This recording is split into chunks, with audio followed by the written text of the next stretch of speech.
मंदिर का भूत फिरोजपुर के नजदीक एक मंदिर था, जो बहुत ही प्राचीन था और जिसकी विशालकाय मूर्तियों ने लोगों को हमेशा आकर्षित किया था। लेकिन जब इस मंदिर के पुराने पुजारी चले गए तब यह मंदिर अधूरा अधूरा सा लगने लगा। वहाँ कुछ समय बाद से कोई भी पूजा अर्चना नहीं होती थी। एक दिन श्याम अपने दोस्तों के साथ उस मंदिर में घूमने गया। उन्हें नहीं पता था कि इस मंदिर में भूत घूमते हैं।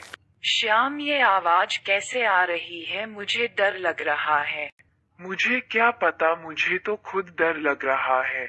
जब वह मूर्ति की ओर देखा तो उनके होश उड़ गए। मूर्ति के बाजू में एक भूतिया पंडित था।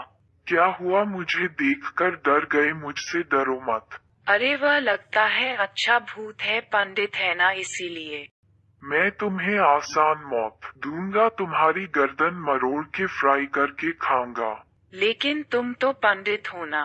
तो क्या हुआ? भूत पंडित नहीं होते हैं। लेकिन हमने तुम्हारा क्या किया है? हमें छोड़ दो। तुमने नहीं, गांव के सरपंच ने मुझे मारा है। बहुत साल पहले मैं इस मंदिर में पूजा करता था। मैं बदसूरत था, इसलिए गांव के लोग मुझे पसंद नहीं करते थे। और एक रात सरपंच ने मुझे जान से मार दिया।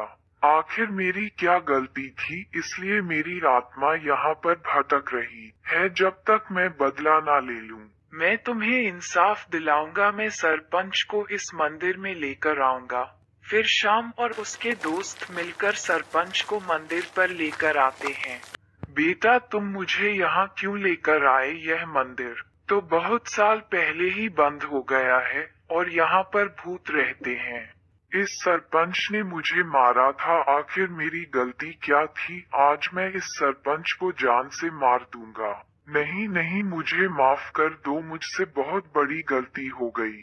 तेरी माफी का मैं क्या करूं? मेरी जान तो वापस नहीं आएगी ना। फिर भूत उन सभी को जान से मार देता है।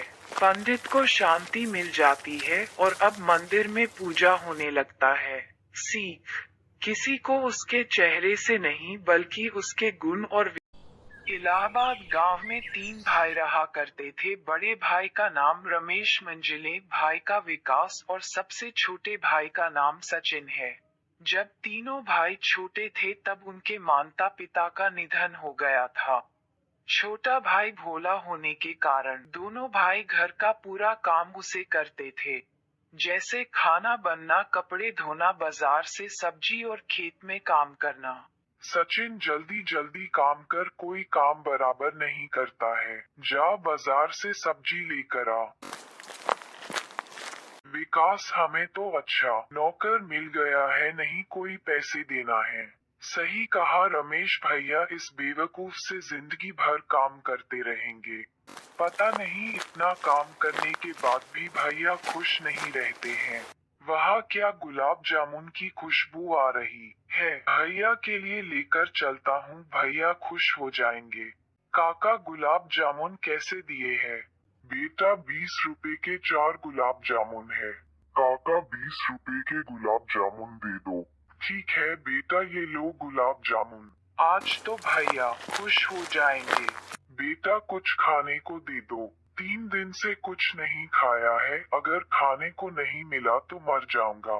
बाबा, आप चिंता मत करो, ये लो गुलाब जामुन, इसे आप खा लो। बेटा, तुमने मेरी जान बचा ली, मैं भी तुम्हारी मदद करना चाहता हूँ। तुम उस पेड़ के पीछे जाओ, जब तुम ओम नमः शिवाय 2 बार बोलोगे तो तुम्हें वहाँ पर 2 दरवाजा मिलेगा। तुम उस लकड़ी के दरवाजे में चले जाना, तुम्हें जितना धन चाहिए उतना ले लेना। ठीक है बाबा जी, धन्यवाद आपका। फिर सचिन उस लकड़ी के दरवाजे में चले जाता है। उस दरवाजे के पीछे बहुत सारा सोना और चांदी होता है। सचिन उस धन को लेकर घर चले जाता है। भैया, ये देखो, मुझे बहुत सारा सोना और चांदी मिला। कहाँ से चोरी करके लाया है? सचिन ने सभी घटना बताई कि उसके साथ क्या हुआ। वह जगह कहाँ पर है? हमें भी लेकर चल। फिर सचिन अपने दोनों भाइयों को उस जगह पर लेकर जाता है। अरे भैया, बाबा ने कहा था लकड़ी के दरवाजे में जाने के लिए।